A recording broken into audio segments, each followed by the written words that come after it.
let's see. We're going to continue with our Stop the Insanity. So, for those of you who aren't familiar with what we're doing, maybe you've just tuned in for the first time in a couple of weeks, or maybe you're new. So, we are doing a series called Stop the Insanity.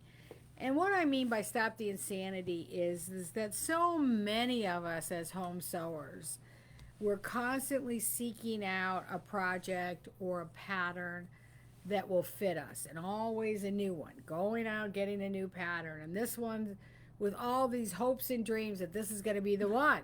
This will be the one that's going to fit right out of the envelope. This is going to be the one that's going to look great and hang nice, and it's not. It's just not.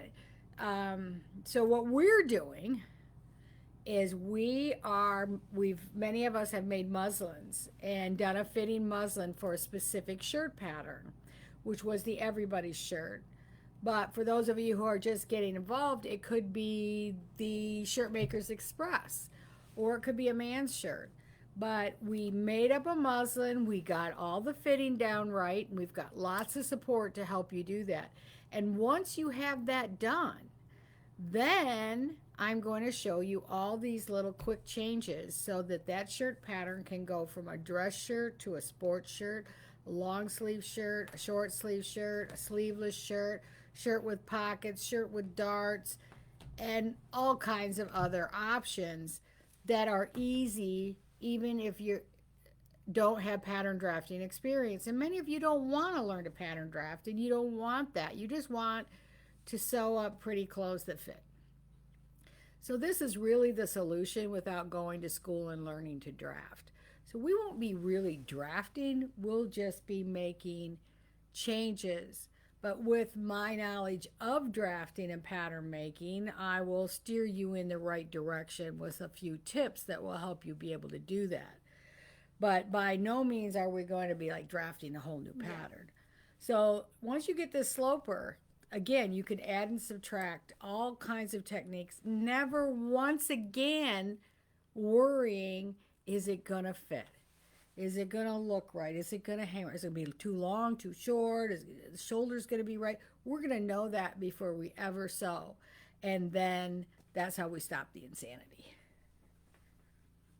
So basically, what you're saying, like you have knowledge of drafting and how you could change a pattern and all that sort of stuff. And some things, like you showed us last week with changing a long sleeve to a short sleeve, is very easy to do without having to draft anything. Right. But some changes are going to require it to fit correctly to be drafted properly or to make that sort of change. There are things that, for example, and we could get into our question and answer. Someone wrote and asked me, let's see. Is it the collar? Yeah, that asked me if I could show you how to do a convertible collar neckline for the camp shirt because it's her favorite neckline. And what I said to her is, yeah, I could show you how to do that, but we're not going to do drafting. And what the drafting concept would require would be to make the collar. Because once the convertible collar or neckline is made, the collar that you have here isn't going to fit because there's no collar stand and it's not the same shape or style collar. So that would require drafting a collar. Now, for those of you who have bought the pattern drafting book, which is on sale this week, by the way, Pattern Making Made Easy, there is step-by-step instructions in there how to draft that collar. And it's not complicated. As a matter of fact, it's probably the best instructions on drafting a collar I've ever seen. I think I told a story a few months ago about how I had used a different pattern drafting book before I found Connie's, and I was trying to draft exactly that, a collar for a convertible collar neckline. And there were like 17 steps, and when I got done, it didn't fit, and I didn't even know why because there were so many steps. So I got frustrated. And then I thought, wait a minute, I have this new book from Connie Crawford. I'll open that up. I opened it up. It was like 4 or 5 steps, and the collar fit perfect first time every time. So it's not that complicated. But again, there are a lot of you on here, and we want to speak to the majority of our audience in this Tuesdays at 2 event. and that don't want to or don't have the interest in drafting, or maybe don't feel confident in something like drafting because it's not for everybody. So what we want to do is, this series is about helping Yeah. every sewer with or without drafting experience. Right. But I think that's a really good question because she didn't know the answer of, can you change the neckline to a convertible collar? Well, you can, but not in this Not series of this yeah. like easy changes. But maybe somebody else asks a question, and I know we're gonna get into like Armscye and stuff, and it's like, oh yeah, that's a good one. That's an easy change that I can make. And now you know, and then it's like that education that you are taking on of different things that then you can move forward and say, well, I know that this probably doesn't need to be drafted differently to make this change, but this other section of the garment probably would need to do that. And then you learn those steps along the way. Yeah, I think it's just like one step at a time, and beginning to understand pattern making and beginning to understand how to incorporate that information to make changes, which is what we're doing here, is step one. And if that really speaks to you and you get real excited and it comes easy to you, well, then you're ready to start drafting, because it's not easy for everybody and it doesn't come quickly to everybody. If you were really good at geometry or you love the concept of geometry, pattern drafting is likely going to come easy to you. All right. So that was one of the questions that we received. Now, if anybody has any questions from last week, please feel free to ask them. Janet, did you talk about it already? I know I left the room for a second. What you showed them last week? No. She showed you how to take the long sleeve and turn it into a short sleeve. Well, basically, I showed you how to copy Basically, I'll tell you what I did. how to copy the sleeve cap, and then use a different sleeve to get the right angle and shape of the hem for the short sleeve. Now, someone wrote me and said, well, why couldn't I have just made those changes to the long sleeve? You can, but that would have been more work. It would have been a little more confusing for those of you who are not interested in drafting. And like I told her, it takes longer. If I was going to do it, I'd do it just the way I showed you, because it's much faster. It's just zip, zip, zip. The other one's measuring and actually, drafting and creating different angles, where everything's already created for you. You're just using a second pattern to complete the bottom half of the short sleeve. Oh, that's very nice. So Mary said, in regards to what we're talking about, like if you pick this up, and you want to move on, you might be interested in drafting. And Mary said, I'm much more confident now after 2 years of watching you, and I'm now interested in drafting. Oh, well, that's great, Mary. And that brings us right to what we have on sale this week. So for those of you who get the newsletter, you may have already opened it and realized that we do have a book sale. Is it 15% off? And it's all books, DVDs, and USBs on our website. So and the code is education, because that's a lot of educational information between Margaret Islander, Connie Crawford, and Janet Prey. It's all there. And so whatever, let's say that you want to focus on zippers, we've got a DVD, USB on 5 types of zippers, all no pins, no basting. But maybe you just want to concentrate on learning no pins sewing. And that would be Islander Sewing Systems 1. And that's in USB and book form. And you can buy the two together, or you can buy them separately. Some people prefer only book learning, and other people, kind of like to have both. I was taking a survey this morning, and it asked me, how do you learn best? By doing, by watching, or by reading? And it is interesting because each of us has our own, our own way that works best for us. So, but anyways, they're all on sale, 20% off, or 15% off. And that goes through Friday, the 29th. So you have, a few days to take advantage of that, or call your friends and tell them about it. But Friday at midnight is the cutoff for that sale.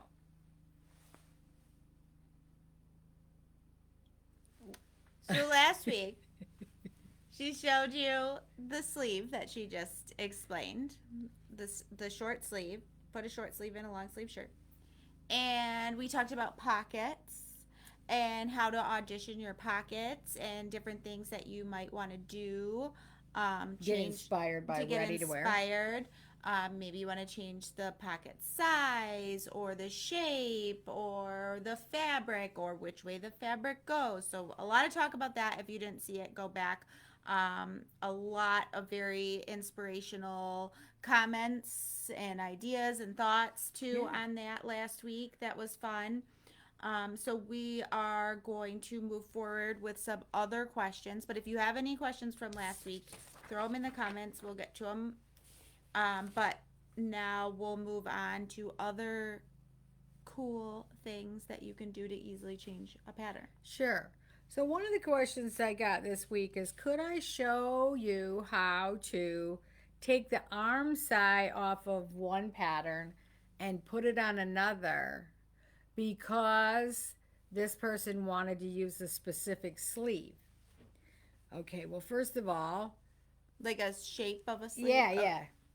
So, I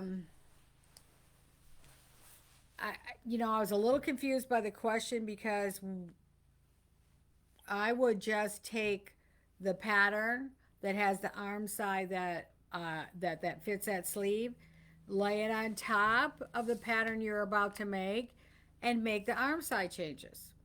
That's all you have to do. But usually it's more about, and if that Armscye fits you perfectly, that should be part of your sloper rather than trying to move it around from garment to garment. It should be the basis of your garment, that sleeve and that Armscye. If you've got the perfect sleeve and the perfect Armscye for your body, you have really accomplished a lot right there. And neckline and the rest of your body shape's important too. But this is what's stopping the insanity. If every time you went to make a new pattern, you had to get out that Armscye and retrace the Armscye in order for it to fit you right, that is repeating the same thing over and over again when it's not necessary. So, in rare occasions, I might do that if it was a really unique design that was going to be way too complicated for me to draft. And it was a pattern, maybe it's an Izzy Miyake or something, one of those that's sort of out there that I love. Then I might, do some of that Frankensteining. But otherwise, the sloper's the way to go.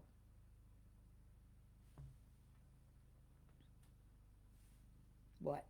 So that should answer the question. Oh, yes, that should answer the question. Um, well, that's exactly what I wrote down.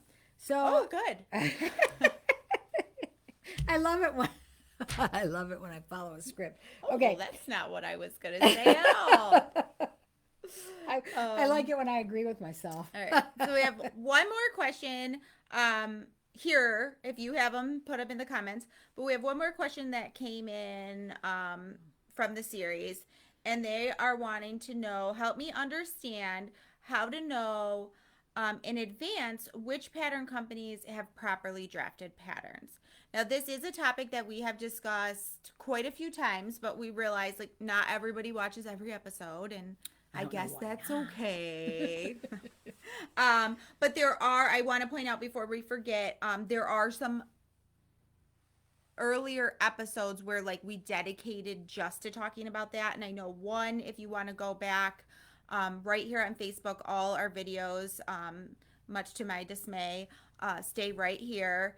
And in July 14th of 2020, we have in the vault an episode where we talked about how to look for good patterns and specific things that you will see. But we will talk a little bit about it today. But if you want to go more in depth and more ideas on what to look for, check out that video. Okay, so here's what's happening in the world of pattern making. Everyone who ever knew how to manipulate and work a amateur drafting program on a computer and can set up a little shopping cart can do this and sell you patterns. But does that mean they're doing it well? Does that mean they know what they're doing? Does that mean they care about quality? No, it just means that they know how to do this. And a lot of times, I'm not Or trying that to. they had enough money to buy the software. Yes, but here's the thing, they don't know what they don't know. And until you've had a broader or more in depth education in a subject, there's plenty of people, we all know about it on YouTube. Oh, there's a guy that teach you how to do plumbing, but oh, gee, he isn't a licensed plumber and he forgot two of the steps and now your bathroom's flooded. But you can't call him up and complain about it. Well, the same thing happens with pattern drafting. So, like 25 years ago, I'd say, there was a group of us pattern makers who were getting very frustrated. And this was before the onslaught of selling them on the internet. With some really poor pattern makers that were giving us all a bad name. We would hear people say, I'm not buying independent patterns because I bought from XYZ and that was the worst pattern I've ever seen. So we created a group which was called the Independent Pattern Company Alliance, and we tried to we created a standard. Created a standard by which, if you met this standard, you could be a part of this and have the seal of approval of this group. And so it was well drafted, pieces fit together, and good illustrated instructions and multi-sizing.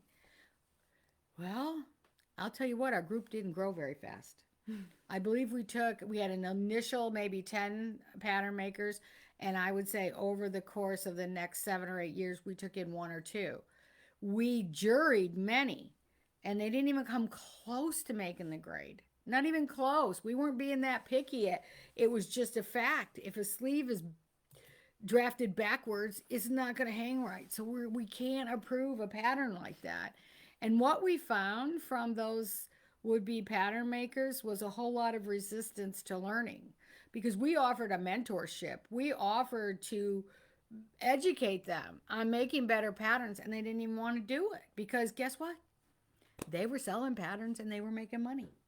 They didn't have to do it right. So we talk about my pet peeve. That would be at the top of my pet peeve list in sewing, is all these bad patterns. So how do you know? I can't tell you how you know in advance, because some of the Well, if it's ours, yeah. But some of the worst patterns out there, you can go on to one of these review sites and you're going to find 10 people who say, oh, it's a lovely pattern. Look at a picture of the garment finished and you think, whoa, what were they thinking? But that person likes the pattern, or they're a friend of the pattern maker. I don't know. But anyways, or they don't know what they don't know, right? Sometimes, we have parent goggles on, and Yep.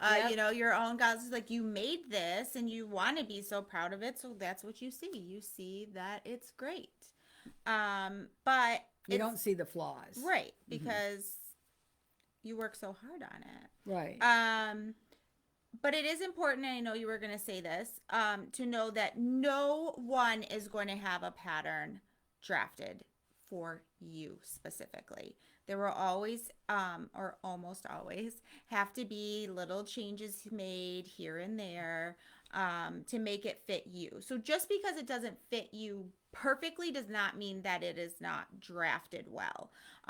We all have different shapes and sizes. We've been over that. But we do have a couple little tips that you can look for quality, and that is, look at the About Us section. Look and see like what their education background is, how long they've been doing this for, how old the company is, stuff like that. I've been sewing a long time. Not a great reference. Like, give me, and even if it's like, Janet and I, we've been in the industry Janet much longer than I, but you meet people and they're like, I've been sewing my whole life and I know what I'm doing. And then sometimes it just blows your mind that what they don't know. So saying I've been sewing a long time, I need more clarification on that.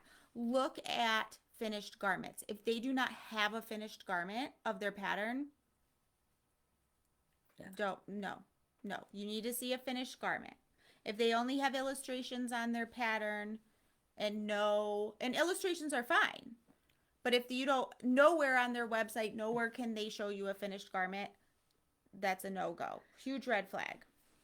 Then look at how the garments that they do picture, because a lot of times, again, they don't even see the flaws. I've looked at patterns online and they've got them on a garment on a person and the whole sleeve is twisted like this and they don't even know it. They're showing it and saying, look, don't you want to make this? You might want to make it till you go to wear it. Uncomfortable. But the thing is that many of you have been sewing for 10, 15, 20, 30 years, but you wouldn't put yourself out there and say, oh, well, now I can make a pattern because I've sewn for many years. The two don't equate at all. Pattern drafting is scientific and mathematical. And it isn't something you just sketch out and call it good or trace out a few pieces from one pattern. I mean, I've put furniture together. It doesn't mean I could make furniture. Exactly. Oh, that's a really good analogy, Jess. So, look for people that have serious pattern making experience. College education or industry is much better, because obviously if you have experience plus education, that's when you're going to know what you're doing. So then the other things is once you have the pattern, before you make it, we've talked about a couple of things that you need, like fold that sleeve in half. Is that sleeve symmetrical? Take it back, get your money back. It's not a good sleeve. The sleeve should come out wider in the back than the front. And I think that's on that July 14th, 2020 video. I think that you talk a lot about the sleeve. Yep. And why that is. And there's lots of other things that you can do to test to make sure that the pattern's balanced and in good condition. But I wouldn't just buy a pattern online because it looked like it might be cute. There's a lot of cute names out there, and they're not cute when you spend your money and then you try to make them up. So I'm sorry I can't give you a list of buy these patterns, don't buy these patterns. I will tell you that commercial patterns, although they have flaws sometimes too, they have less flaws, and they are drafted on a high-end professional computer drafting system. What you're finding from these people who are selling patterns for $9.99 all day long and you just print them out, they are using a very inexpensive amateur software. And there are tons of flaws in that. And again, they just aren't going to come out exactly to fit you. So I'm sorry I can't give you, an exact list. It's all about the old adage that I learned in business in college. Buyer beware. That's the way it works in the world. We can't save you from bad But we have sellers. some really good tips to at least look for. I think it's also important to note that maybe just because a pattern does have a flaw in it doesn't mean that it's a bad company either.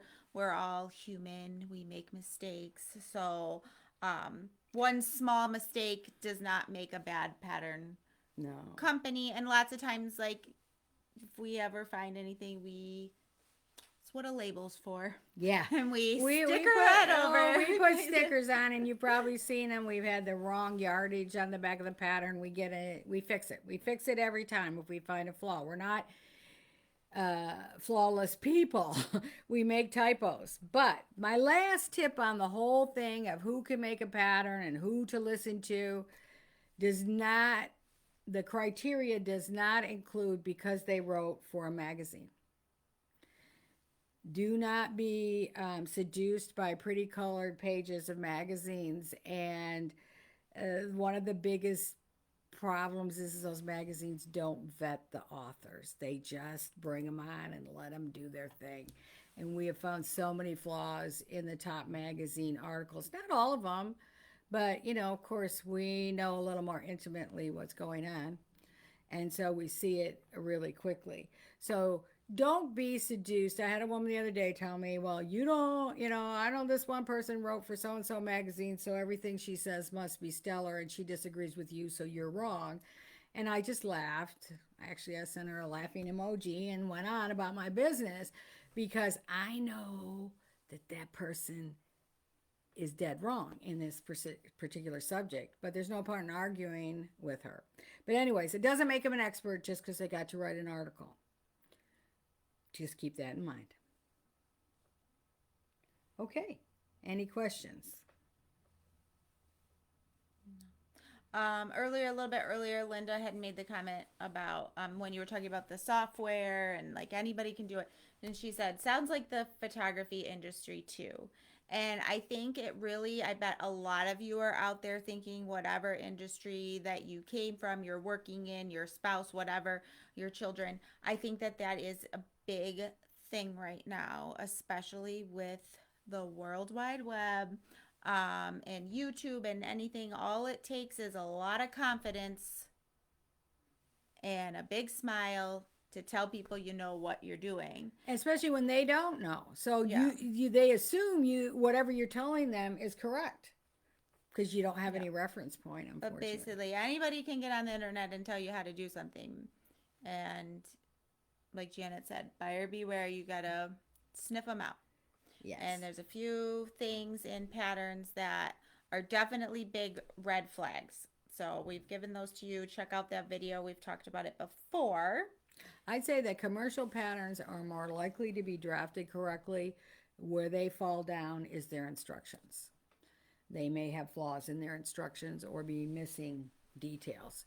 That happens more with them than drafting errors. And then if you find them or an independent pattern company and you know you like them, you know it's done well, but they don't have the exact shirt that you need, start making your changes. Change your sleeve, change your pocket, change your Armscye. Yeah, well, that's what this is all about. Yes, and I'm going to show you how to do some of that right now. So today, we're going to talk about how to change a bodice that has a sleeve into a sleeveless bodice. And you might think, oh, I just have to not put the sleeve in and bind the Armscye. Not so much. So let's go over to the drafting table and I'll give you some tips. Susie, there's not a link for the 15% off. It is just the, you just want to use the word in your checkout, and it's education. Education is your sale word, and it's for all books, DVDs, and USBs through Friday. And then somebody asked Janet,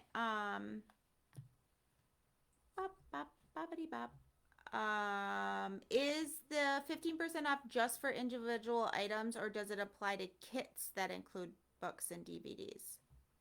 No, it doesn't apply to the kits, but it does apply to the collections. So like collections, like the bundles. Or the bundles. Anything on the books page or on the USB DVD page. Hopefully you got that, Pam. Anything that is in a bundle of the books or the DVDs, that sort of stuff, it does apply to. It doesn't have to be one single. Okay, I'm going to turn this around.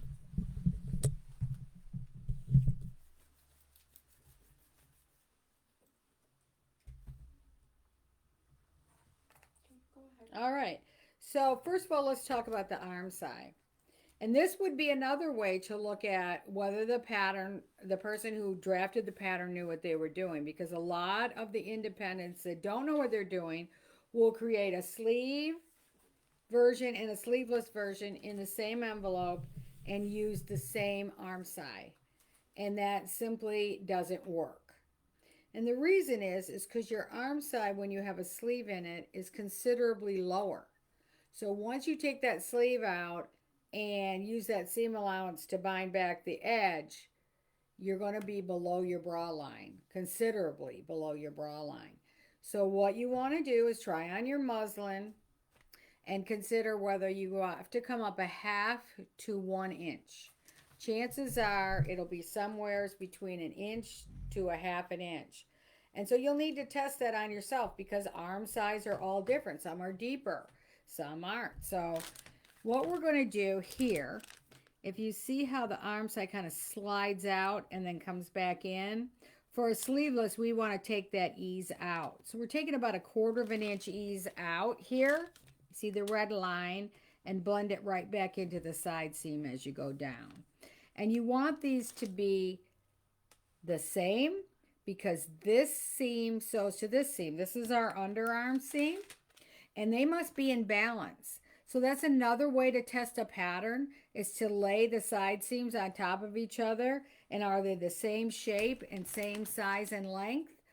Then they're in balance. If they're not, somebody didn't do the proper drafting.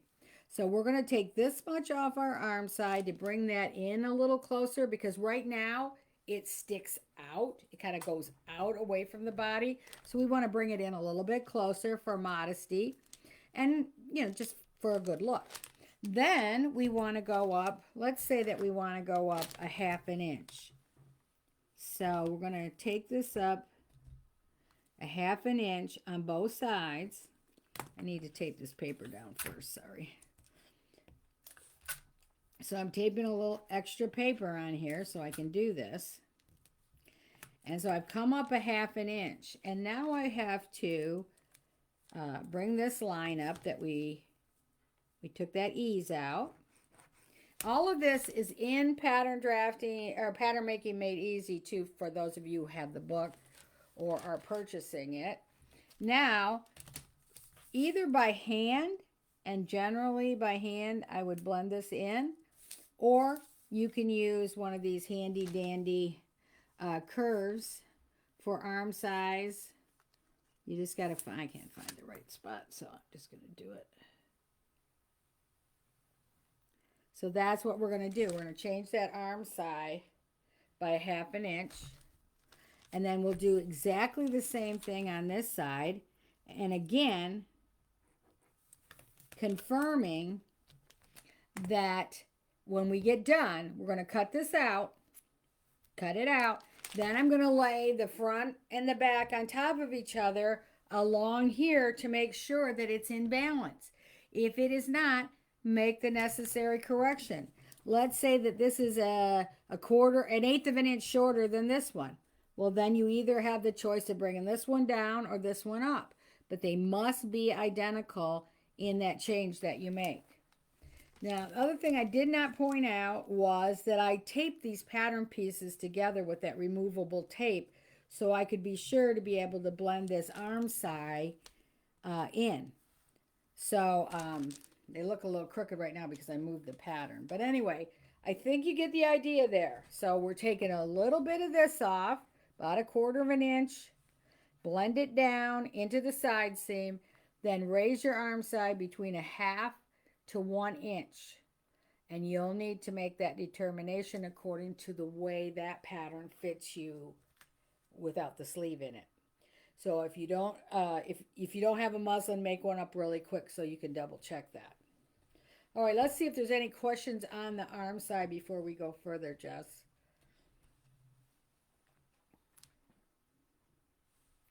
I don't have any, but we'll give it a second. Okay. The delay there.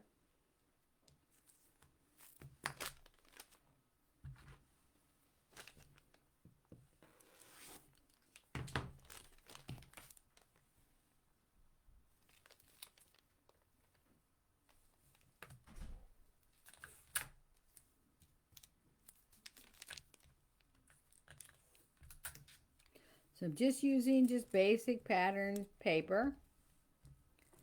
And do we still have that on the website? yes. Now after I cut these out, then I will lay them on top of each other to make sure that that side seam is still going to be in balance. The Armscye is not the same shape, so don't worry about that. But let's see how we did.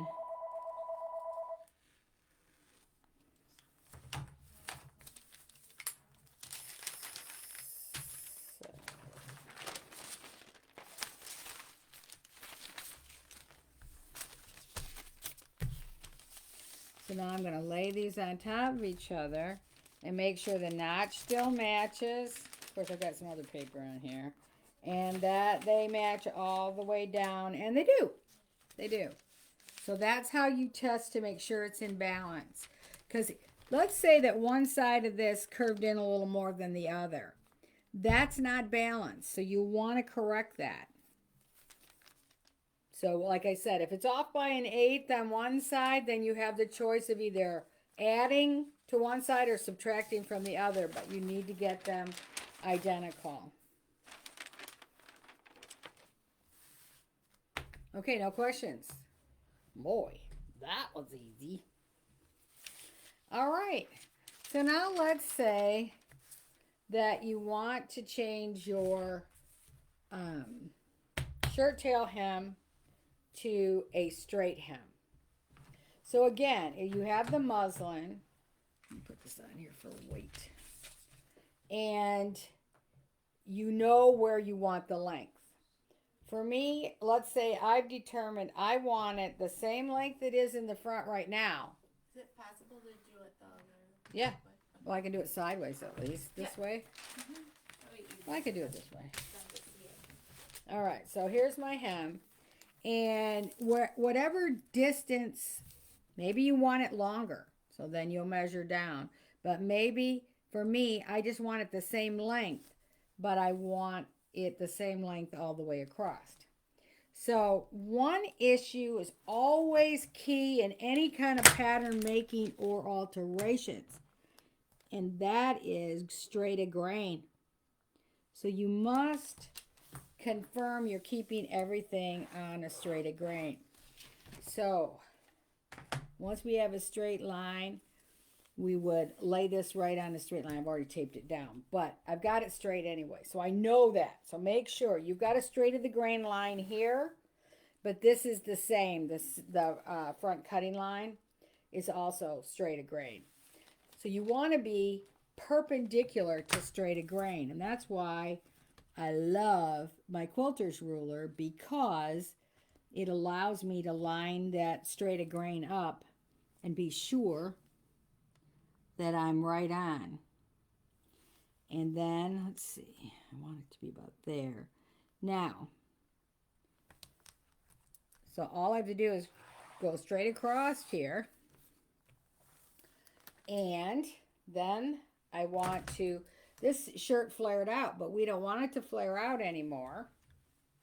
And for those of you who have hips, which I don't, but many of women have hips, you'll want to confirm this with the muslin so that it fits your hips. But we're going to want to, again, be perpendicular to that line. And there's our new hemline. And we do that in the front and the back. And then determine, this is a 5/8 inch seam allowance. I'm a little off here. Excuse me. Get this. There we go. Then you're going to decide, do I want a slit? Because generally you're going to want a slit for walking ease. So you'll decide, how far up do I want that slit?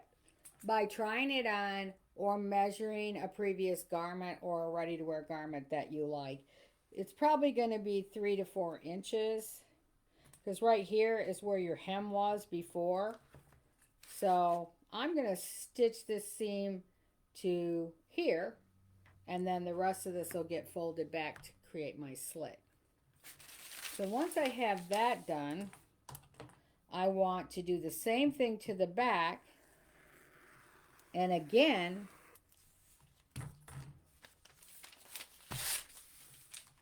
make sure that the two balance. Now luckily all you've done is add to the bottom here. And so you're going to want to just confirm, once you draw this line in, that you've created the exact amount of additional fabric to the back as you did to the front. And then again, you're going to lay these on top of each other, and you're going to make sure that all the angles are the same and the length is the same. And there you go. You have a whole new hemline on your shirt pattern.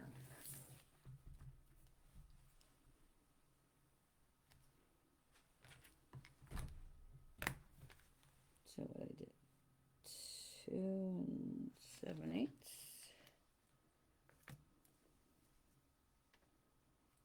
So it should be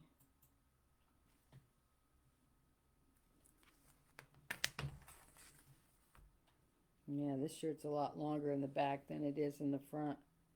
So I might, if I wanted to maintain that length, I may even have to do this.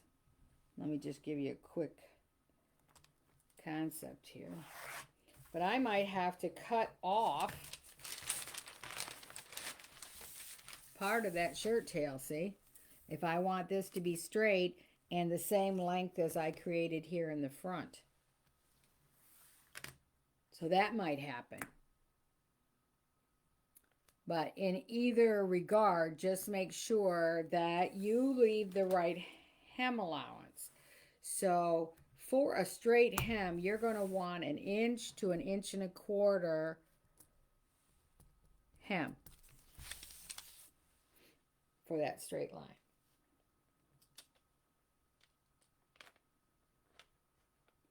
All right, see if there's any questions, and then I want to go back to the Armscye because I forgot to address the facing, how to make the facing for the Armscye. Well, that was a question. Bernice asked, what width of facing do you suggest for sleeveless? Okay, so for a sleeveless, once we've created the sleeveless garment, we want to finish off this edge. And there are numerous ways to finish it off. And again, I, as always, invite you to examine ready-to-wear to find out what you like it to do. But let's say that you were just going to put the traditional horseshoe kind of facing on here. 2.5 inches is a good place to start. So I'm going to measure from the Armscye, the cut edge of the Armscye, 2.5 inches. Remembering I'm going to have a 1/4 inch seam allowance and a 1/4 inch turnover. So I will have a 2-inch facing. So I hope everybody followed that. But that's a 1/4 inch is going to come off of here, and the edge will be turned under a 1/4. So I just take my little ruler and line it up, keeping, always turning it at the right angle. And go all the way up to the shoulder seam, of course, because this is identical to your shirt. This is exactly the way a facing is made. It's made right directly from the pattern. Can you reach down and plug the computer in?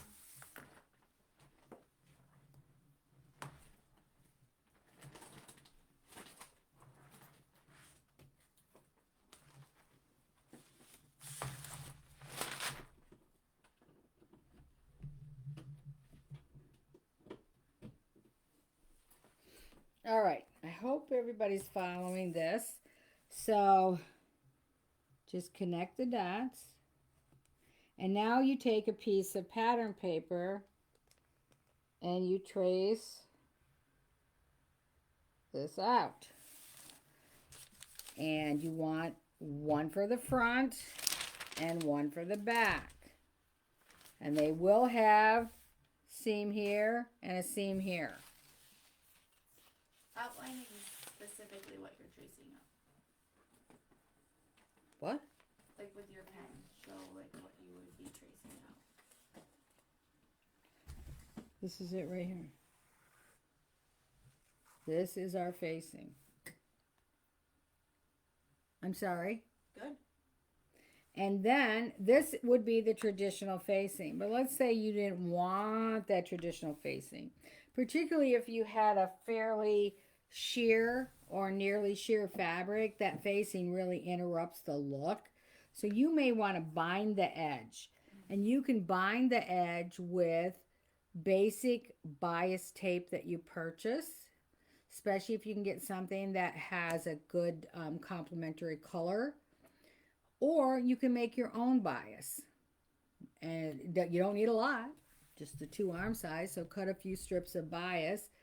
And figure out what you want the finish width. So if the finish width you want is 1/4 inch, then you have to add 2 seam allowances to that at 1/4, which is 1/2. So you'll start out with a 3/4 inch piece of bias to put on there. But that's only if you want the finish width to be 1/4 inch.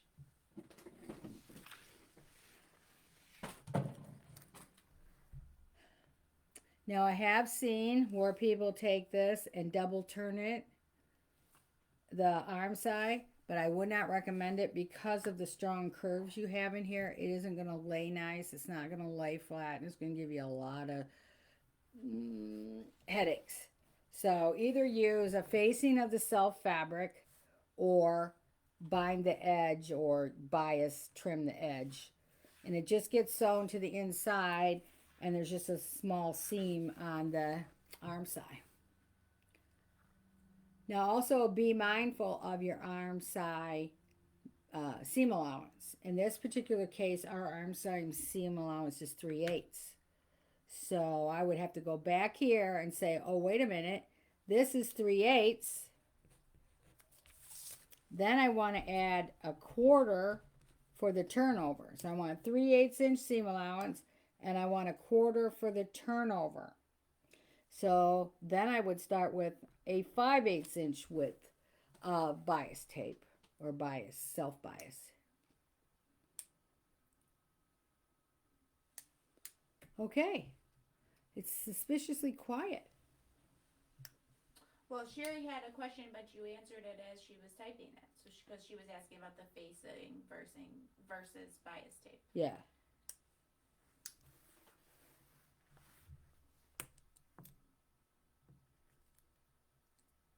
Okay. Well, I think that's good then.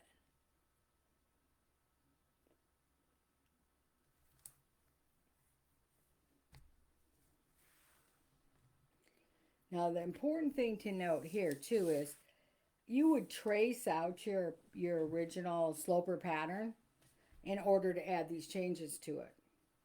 You don't want to just change the one you had with the shirt tail, because then you're going to want to go back and do a shirt tail, and you have to start over again with the hemline. So trace this out. Be sure to write on it what it is and the date. And it's my sleeveless sloper, 4/26/2022 for Janet. And then I know what this is if I pull it out or it gets lost in my studio, heaven forbid, and that happens sometimes. I know where it came from and what it's for. So always start with a fresh pattern in order to add your changes to. Make up a quick muslin, try it on, make sure that you're correct. Then, and in this case, we're just changing the Armscye and the hem. All you got to do is cut the front and the backs and sew them together and make sure that that Armscye is high enough. Remembering there's going to be a seam allowance there. So it's actually going to be 3/8 inch lower than it is when it's cut. So make sure that's good. And make sure the hem is hanging straight the way you want it and at the length you want it. And you're good to go. And then you can just go cut your fashion fabric, and no matter how expensive it is, you'll cut it with confidence because you know it's going to fit.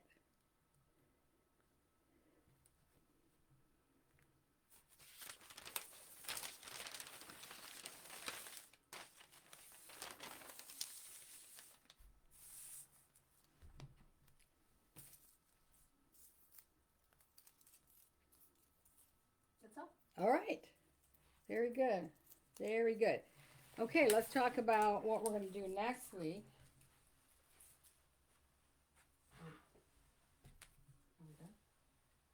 Good job.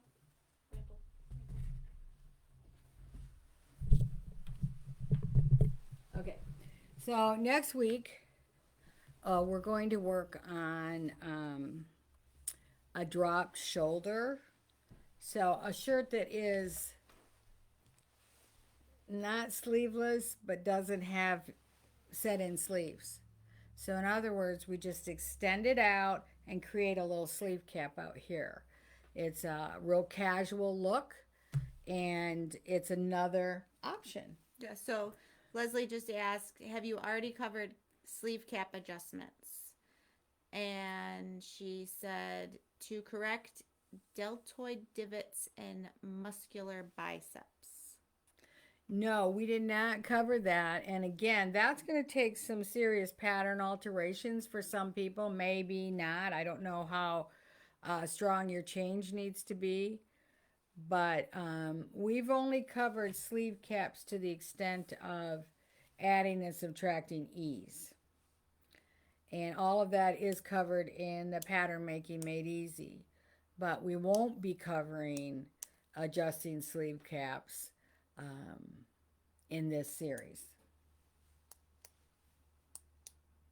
If you want to write me or you want to be sure you're getting the right educational support materials to help you with that, please do that. I mean, I want to help you, but here in the here on Tuesdays at 2, it's just too complicated to go into. All right. So that's what we'll talk about next week. Mm-hmm. And if you have any questions on anything else or something else you would like covered in this series, feel free to put it in the comments. Send us an email, islandersewing@comcast.net. And if you have any further questions, that's the quickest way to get a response as well. Okay. All right. And are we out of time, Jessica? Yeah. Oh. Unless you had something else important. I always have more stuff, but she'll shoot me. Okay, so we just really appreciate having your attention today, and we hope that you learned something. And I'm Janet Prey, and this is Jessica Johnson. We're here for Islander Sewing Systems every Tuesday at 2 p.m. Eastern Time.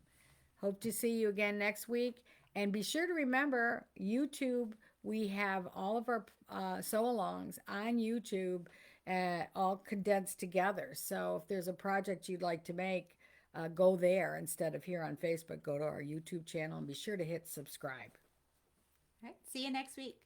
Bye now.